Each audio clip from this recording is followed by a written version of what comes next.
Don't move to Austin. It's all a lie. The traffic sucks, the tacos are overrated, and no one can afford a home in the city.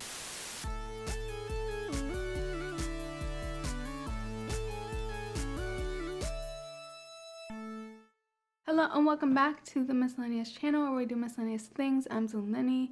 I typically cover pop culture, internet trends, and other miscellaneous things on this channel, so subscribe if that's your vibe. So Netflix is expanding their reality TV show empire with their own real-world franchise called Twentysomethings Austin. Listen, I will gaslight gatekeep girl boss Austin all day, every day, because this video is a little personal because I've been living in Austin for over 8 years and I grew up about an hour south of here in San Antonio. It feels like Austin has been the fastest growing city like every single year I've lived here, and it's just hard, to be honest. If you talk to a local about moving here, you will be met with hostility. Just like browse the Austin subreddit for 5 minutes and you will see. Honestly, Austin just has so many growing pains from growing so freaking fast. Like, the gentrification problem is really, really bad here. And I acknowledge I'm part of the problem from moving here 8 years ago. But it just feels really wild to watch an entire reality TV show advertise your city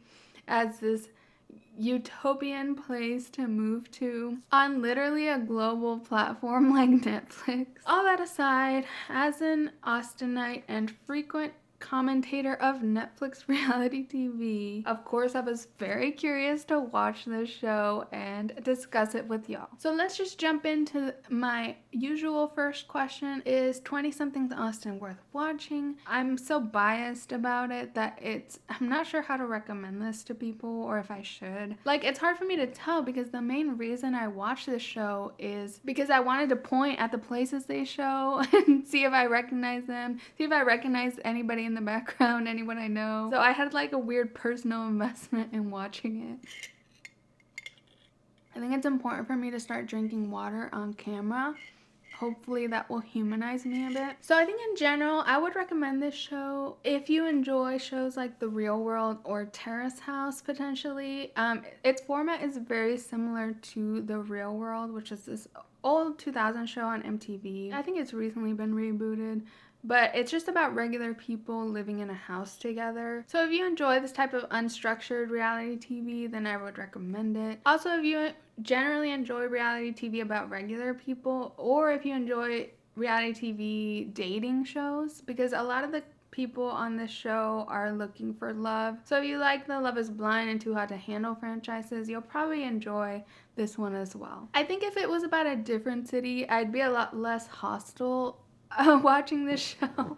I think I'd be more at peace watching it, just like not caring about what city they're in, because I do think it is entertaining and I love the idea of regular people living together. Like, I do enjoy that kind of reality TV, and it's been fun for me to sort of see the differences between Americans and Japanese people on Terrace House. If you don't know, Terrace House is like basically Japanese The Real World, which is very different from the real world in the US. 3 guys, 3 girls live in a house together, but culturally it's just so different with Japanese people, and they also have a little bit of format differences. Like, it's a lot more peacefully shot. It's like made to be very relaxing media, and they also have commentators, which is kind of cool, and within the show I'll talk a little bit more about that. But let's first talk about Twentysomethings Austin. So the IMDb description says, the coming of age story of 8 20-somethings who set out to find success in life and love in Austin, Texas, while learning to navigate the new normal of 2020's America. Living together and leaning on each other, they experience the highs and lows that come with being an adult. After all, your 20s are a crazy, weird, and special time in your life, and you only get to live them once. I can't experience the highs and lows of high school football, like, without finishing with of high school football. So the show dropped 6 episodes on Netflix for its premiere on December 10th, 2021, with more episodes to come on Fridays. I'm not sure how many total episodes it's gonna have. I think they're gonna drop at least 2 next Friday, probably like tomorrow by the time I upload this. And in this iteration, it is 4 guys and 4 girls living next to each other in kind of a duplex situation. situation. I think that's just because Austin is so crowded, and that's the Airbnb they found. We don't have big ass bachelor mansions here to rent out. I mean, maybe we do, but they found a duplex situation on the east side of Austin, which kind of like the hip and trendy side, also the gentrified side, if you're unfamiliar. This show originally, I think, was called Roaring Twenties, and I saw this because I was like applying for Netflix reality shows. I think initially they were gonna focus a lot more on like post-COVID-ness to the show and give it that angle of like the 2020s, and I think the synopsis still has that outdated sort of thesis for the show, but they didn't focus at all on the 2020s or COVID much. Like, they didn't ignore it, but it wasn't a central thing. A lot of it, you could tell me it was pre-pandemic and I would believe you. So I'm just gonna talk about episodes 1 through 6 in general. I think I'm gonna go person by person, and I won't go into super detail in each episode because it's just a lot of mundane kind of real life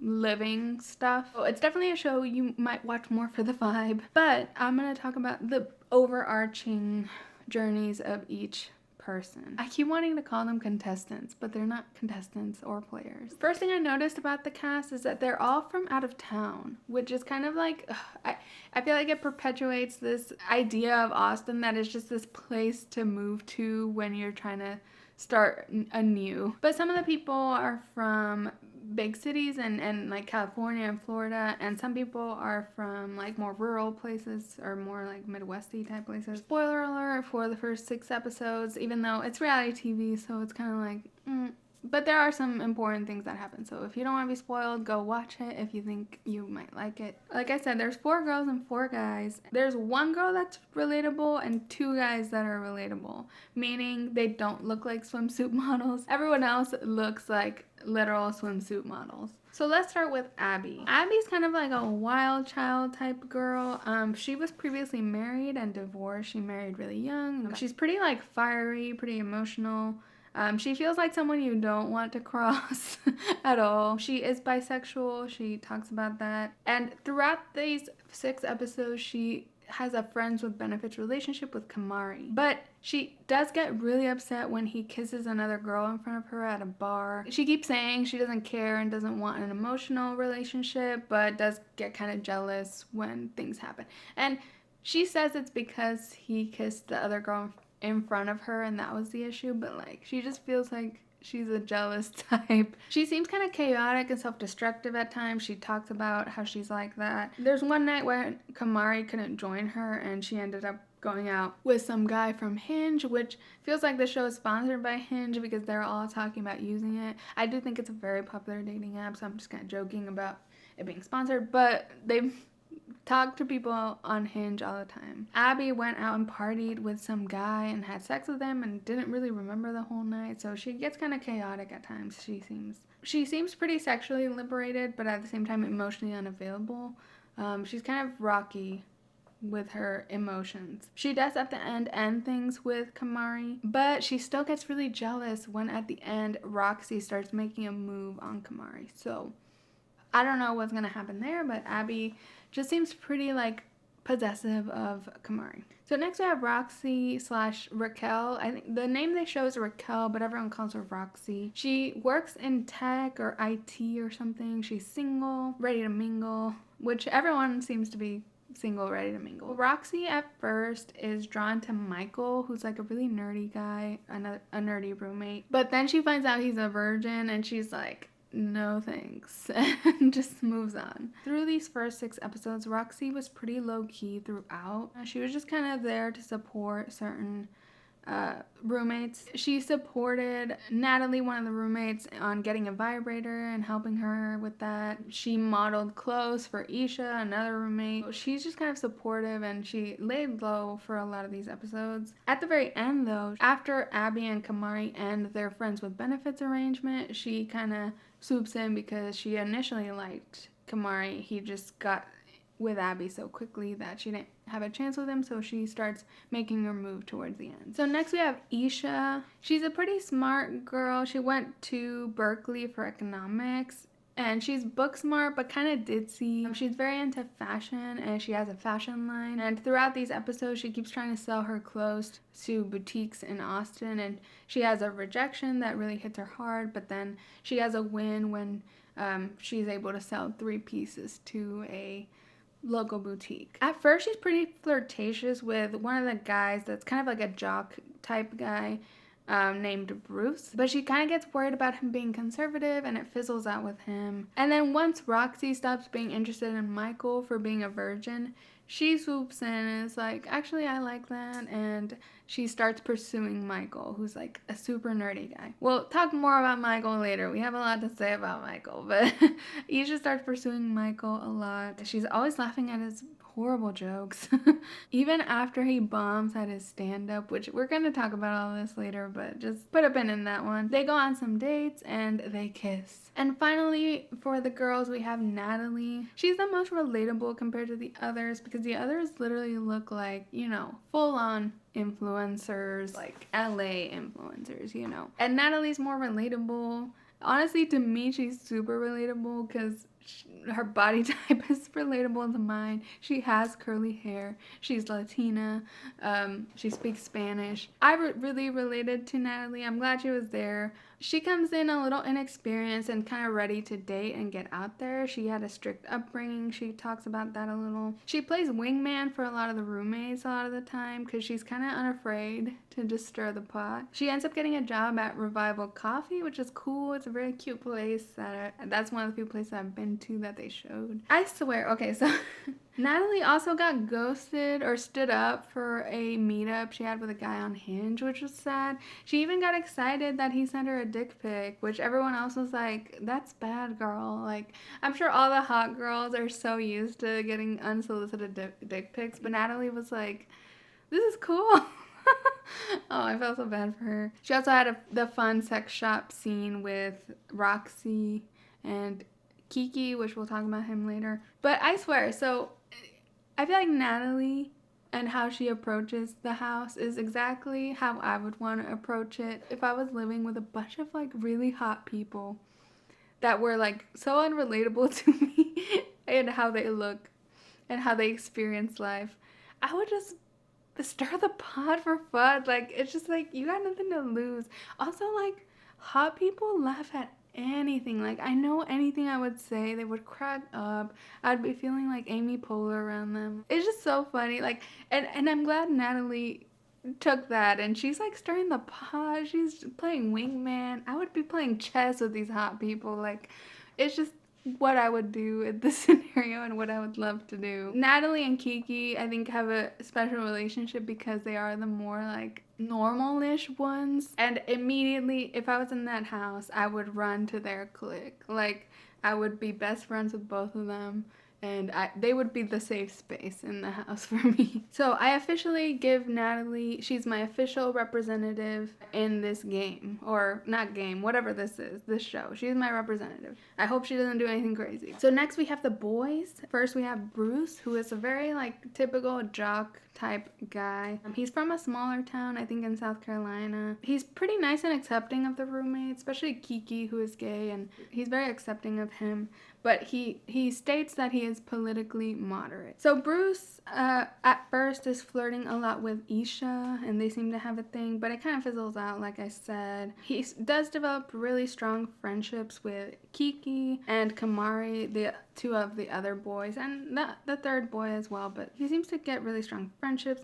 He interviews at the sports job and ends up getting the job. By the end of episode 6, he ends up rejecting that and decides to move back home because throughout this first 6 episodes, he's progressively getting more and more homesick as time goes on and decides he doesn't really want to move to Texas, which, love that. So next we have Kamari. He's another muscle guy. Like, Kamari and Bruce are always, you know, working out and lifting weights, and they're like ripped. And I think he's a model, which all of these people, I'm telling you, all of these people could be models. So like I said, he develops a friends with benefits arrangement with Abby. They have a lot of sexual tension in the first few episodes that is just like intense, and they finally go for it, and they sort of do this on and off thing. He seems to be so far a little bit of a womanizer because He kisses the other girl at the bar. He's pretty flirtatious. And at the end, it looks like he might be interested in Roxy, hopefully. I do like them together. He also has a pretty strong friendship with the other boys and even Michael. Kamari has the unfortunate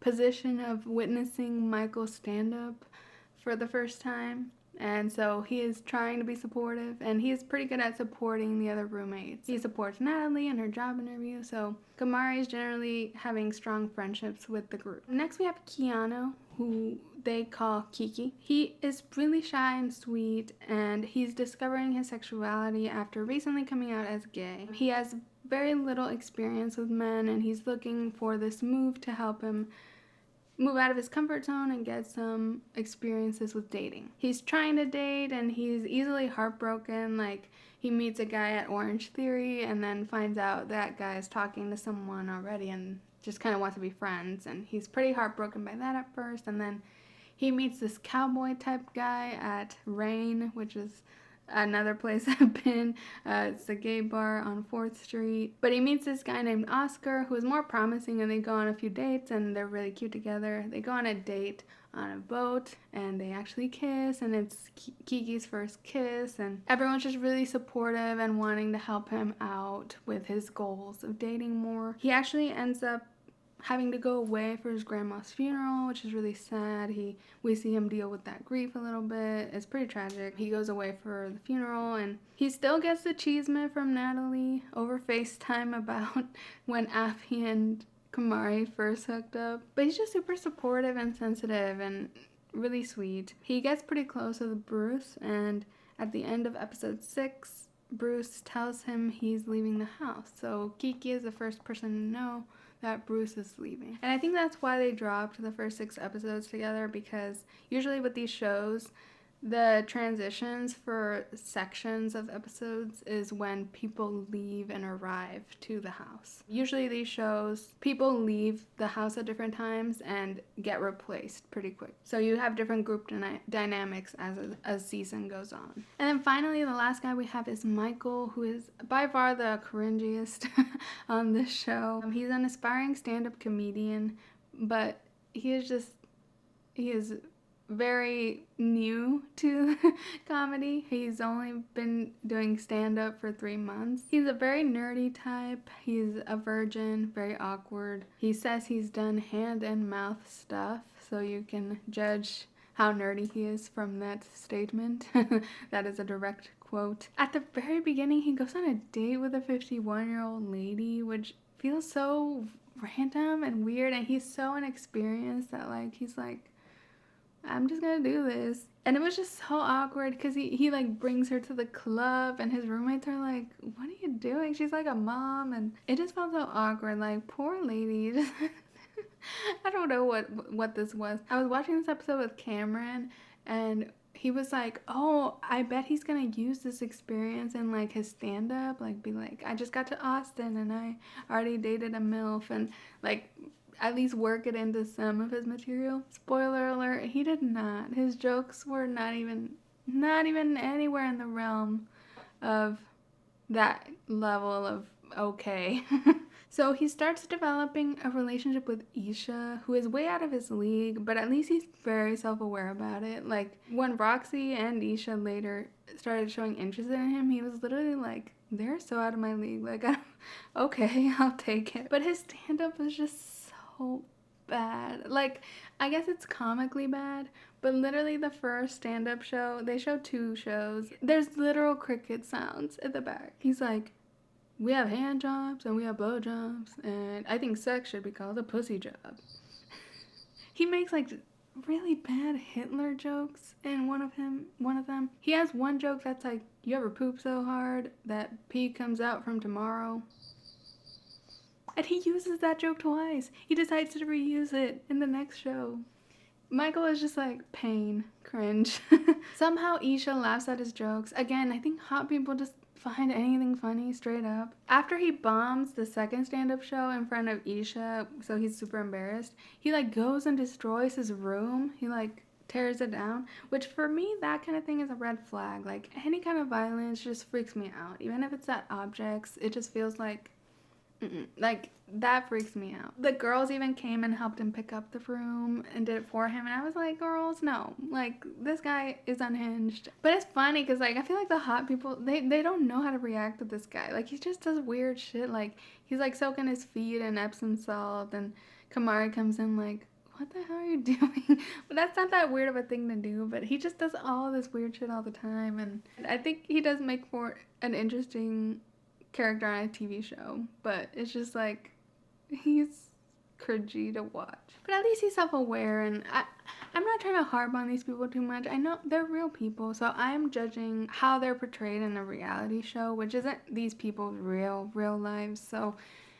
don't take these critiques as like, oh, I'm hating the person or trying to bully them. I'm just like critiquing the character they played on this show, which may or may not be very different from their real life self. It's just reality TV. Like, don't take it so serious. I know y'all take it serious sometimes, and it's too much. It's too much. It's just a show. So we also got a little bit of a sneak peek of the next few episodes in a coming up segment at the end of episode 6. Some of the highlights were that they're auditioning for a new roommate, which I don't think, I hope that's not how they do it. That seems so weird to do. It felt like one of those scenes in cheesy high school movies where they always have an audition sequence every time. We also see Abby very emotional. Doesn't surprise me. I don't know what it might be about, but she seemed pretty upset. We also see that Kamari and Roxy potentially hook up, which that's exciting. I'm excited to see how that plays out. So let me get into a few critiques. I think I have mentioned my personal issues with the location, so I won't rehash that too much. Mostly I want to talk about in this section sort of how it compares to other shows of its kind. I miss Terrace House, and it sucks because it's a show that had a very dark undoing and collapse, and I do want to do a whole video about like the rise and decline of Terrace House, but I am still getting through. I want to watch all of it basically, so I'm still getting through Terrace House. It's very long. This show had a few elements that were similar to Terrace House, but there's stuff about Terrace House I really like. The music slaps harder on Terrace House, like the outro music and the intro music. Also, Terrace House, instead of just having someone's name pop up when they're like talking or they have a scene, they show like a lot of facts about them. So they show like when their last relationship was, they show where they went to college, they show just kind of like a summary, like where they're from, and that's kind of cool. I wish American media did that more. Also, like I said, Terrace House has commentators built into the TV show, which is really cool and something American shows don't do. It's wild because it's kind of like, I feel like YouTubers like me, or obviously bigger commentators that you go watch after the show, are that. But in Japan, you just have the commentators built in, and it's like comedians, and it's funny to see them commentate and like hash out what's going on. It just makes it more fun to like pick apart because someone's picking it apart for you. I wish Twentysomethings had done that. I also went and watched the Real World Austin season because it does exist. I believe it's season 16, and it is available to stream on Paramount Plus. It's so wild how different it is. The people on the show don't know anything about Austin when they're going in. The skyline looks empty. Like, it literally feels like they're going to a small town. They make it feel very hokey and country and rural. It's so weird to see Austin this way and how different. Like, now they're all saying like, oh, I've heard so many great things about Austin. Sounds so amazing. Everywhere they go is like hip and trendy and that like hipster rustic aesthetic that's everywhere. I feel like there's so many cities like this, but Austin is one of the most famous. Places like Nashville and Raleigh and Minneapolis, Portland. A lot of these cities have similar kind of like hipster vibes. It's just wild how different Austin is perceived in the Real World season. Sorry, I don't know exactly what year it came out. I'll put it right here. Real World Austin. But it was a long time ago. It was 2000s. But it's also wild to see the contestants on the Real World. They're so problematic, so messy. It's the 2000s, so it's like the wild west of culture. They're like openly racist. They're openly super sexist.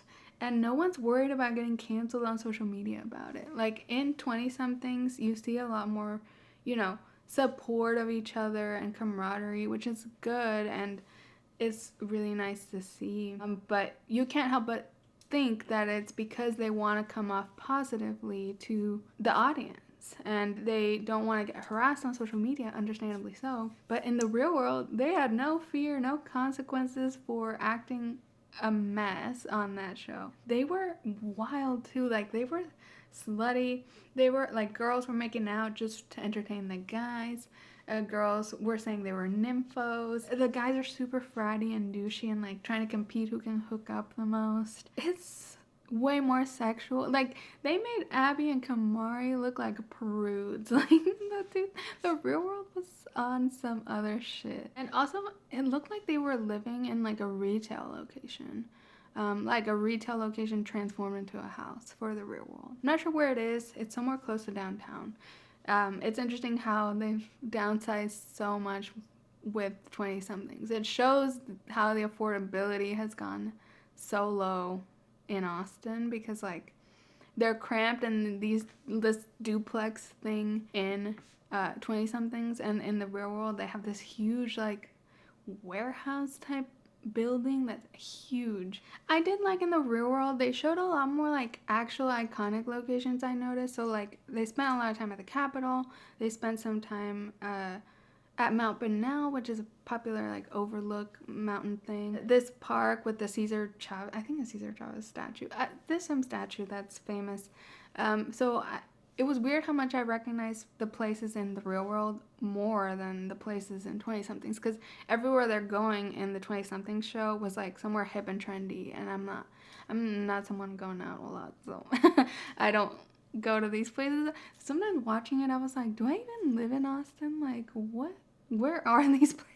I'd never heard of them, but some places I had heard of. So it's just interesting to see the difference between the real world and 20-somethings Austin. Let me talk about some positives about the show. I do like that there's no teens on this show. It's focused on a bit older of a demographic compared to previous reality TV generations. It's not 18-year-olds and 19-year-olds that I feel like weird about them being so exposed on a reality TV show. They're more around 23 to 26 range, and I appreciate seeing that. And I think it's keeping up with the times, because I feel like people in their 20s want to see adults. Like, it's people that are kind of in the post-college age rather than like the post-high school age that previously on reality TV was so common. It's also cool to see sort of fun small businesses showcased in this show. I have some tea for y'all. Since I live in Austin, I'm connected to the industry, and apparently all of the like big venue events that are shown in 20-something, so like they go to clubs and like parties at the clubs and bars a lot. They go to like Rain, they go to Coconut Club, they go to that bar with the bull, the mechanical bull, which I've never known its name, but people are always going there. All of these parties were COVID safe in that they checked for everyone's COVID status. They were all like exclusive parties to production. So it's like they hired people to be at the party, it sounds like. Allegedly. So I appreciate that it sounds like they were pretty safe COVID wise, and production.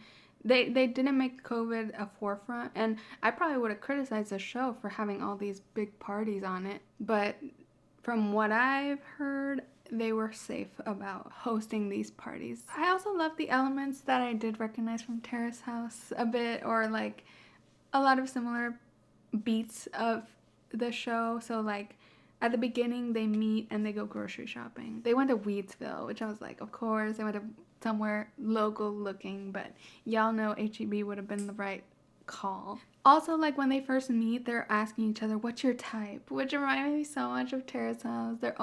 That's the first question. Are you single? What's your type? Those are the first two. And it's like, nowhere in real life do you meet somebody and ask what's your type immediately. Like, it's just such an exclusive thing to this type of show. It reminds me of Terrace House, and I've been watching so much Terrace House this fall that it's like cool to have something to fill a void, because Terrace House did get canceled in this very like abrupt and insane way. I like that this show kind of filled the void of that type of show, and seeing regular people and getting to know them, it's kind of a fun thing.